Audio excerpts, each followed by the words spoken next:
Jesus was told that Pilate had given orders for some people from Galilee to be killed while they were offering sacrifices.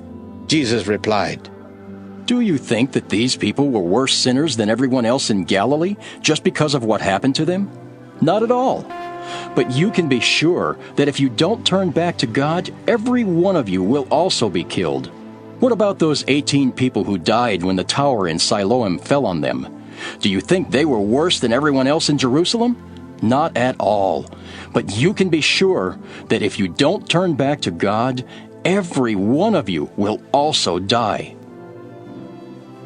Jesus then told them this story. A man had a fig tree growing in his vineyard. One day, he went out to pick some figs, but he didn't find any. So he said to the gardener, "For 3 years I have come looking for figs on this tree, and I haven't found any yet. Chop it down. Why should it take up space?" The gardener answered, "Master, leave it for another year. I'll dig around it and put some manure on it to make it grow. Maybe it will have figs on it next year. If it doesn't, you can have it cut down." One Sabbath, Jesus was teaching in a Jewish meeting place, and a woman was there who had been crippled by an evil spirit for 18 years. She was completely bent over and could not straighten up. When Jesus saw the woman, he called her over and said, "You are now well." He placed his hands on her, and right away she stood up straight and praised God.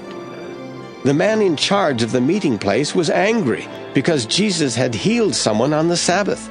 So he said to the people, "Each week has 6 days when we can work.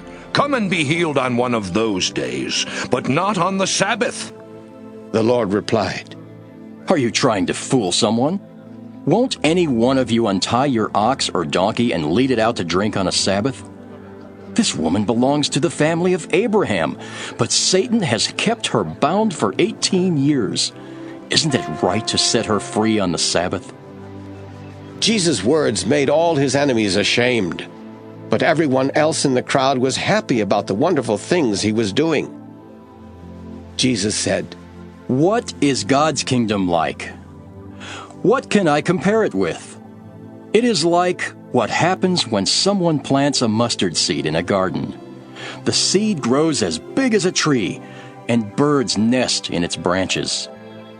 Then Jesus said, "What can I compare God's kingdom with? It is like what happens when a woman mixes yeast into 3 batches of flour. Finally, all the dough rises." As Jesus was on his way to Jerusalem, he taught the people in the towns and villages. Someone asked him, "Lord, are only a few people going to be saved?" Jesus answered, "Do all you can to go in by the narrow door. A lot of people will try to get in, but will not be able to. Once the owner of the house gets up and locks the door, you will be left standing outside. You will knock on the door and say, 'Sir, open the door for us.' But the owner will answer, 'I don't know a thing about you.' Then you will start saying, 'We dined with you, and you taught in our streets.' But he will say, 'I really don't know who you are. Get away from me, all you evil people.' Then when you have been thrown outside, you will weep and grit your teeth because you will see Abraham and Isaac and all the prophets in God's kingdom. People will come from all directions and sit down to feast in God's kingdom. There, the ones who are now least important will be the most important, and those who are now most important will be least important." At that time, some Pharisees came to Jesus and said, "You had better get away from here. Herod wants to kill you."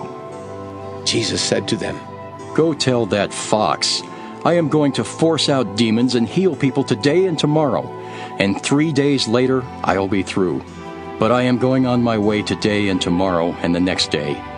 After all, Jerusalem is the place where prophets are killed." Jerusalem, Jerusalem, your people have killed the prophets and have stoned the messengers who were sent to you. I have often wanted to gather your people as a hen gathers her chicks under her wings, but you wouldn't let me.